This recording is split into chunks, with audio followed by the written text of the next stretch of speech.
Kaninang umaga, galing kaming maligo sa dagat. Meron po ako nadaan ng isang munting aso. Sobrang hingal niya na po dahil nakabilad po siya sa araw. At ang oras po noon ay mga nasa alas 10 po ng umaga.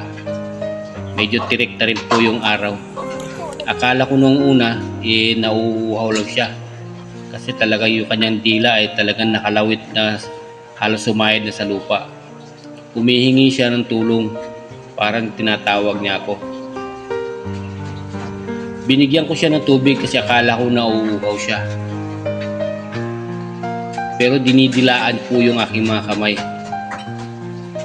Kaya naisipan ko pong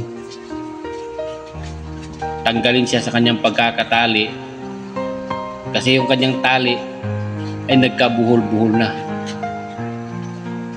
Hindi siya makahintay, binigyan ko na lang siya ng konting pagkain. Mabuti na lang at hindi namin pinakain sa mga isda yung tira naming kanin. Ayan, nakikita ko po talaga na gutom po yung aso.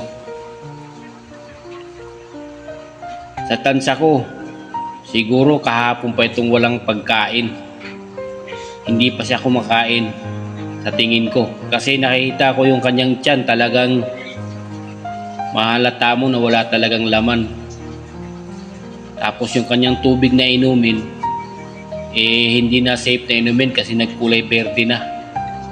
Meron naman siyang lagayan ng tubig sa gilid ng pintuan, pero yun nga, parang kulay na ng barley juice. So habang kumakain siya, tinanggal ko yung tali na ikinabit dun sa may pako ng yero. Hirap tanggalin. Ayan, nakita nyo po, halos isang kamao ko yung pagkakabuhol ng kadena. Talagang nakakaawa yung aso. Wala po talaga siyang masilungan kahit saan siya pwesto dahil napakaigsi na po ng kanyang tali. Ayan, ubos kagad yung pagkain. Talagang halatang gutom na gutom po yung aso. Nakakaawa po talaga. Gusto niya pong kumawala sa lugar na yon. Dadaling ko po sana yung tuta, kaso lang ang dami na ring aso sa bahay namin. At saka nagdadalawang isip din ako, baka magalit yung may-ari pag kinuha ko yung tuta. Ayan, inadjust ko na lang yung tali para makaabot siya sa may lilim, sa may malapit sa may gate o kaya sa may gilid ng kubong ito. Ayan po, hindi po tulad kanina, napakaigsi po ng tali, halos nakaupo po siyang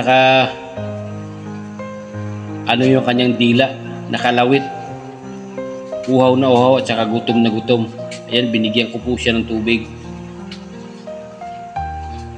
Pero talagang kulang pa yung pagkain binigay namin sa kanya eh. Pero at least nakakain siya. Ayan po. Nakakaawa po yung aso. Sa mga nag-aalaga po ng aso dyan, hindi nyo po kayang alagaan yung mga aso nyo, huwag po kayong mag-alaga kahit isa. Kasi kawawa po talaga. Gustong sumama po talaga ng tuta sa akin. Pero hindi talaga pwede. Kasi marami din akong aso sa bahay. Ayan, yung tubig niya nga pala. Tinapon ko yung lumang tubig niya. Saka pinalitan ko. Sana naman yung may-ari nito, bigyan naman nila ng pansin yung tuta. Kasi nakatali po kasi siya. Wala po siyang masilungan pag yung kanyang tali ay umigsi. Ayan o, kinarga ko. Halatang gustong gusto niyang sumama.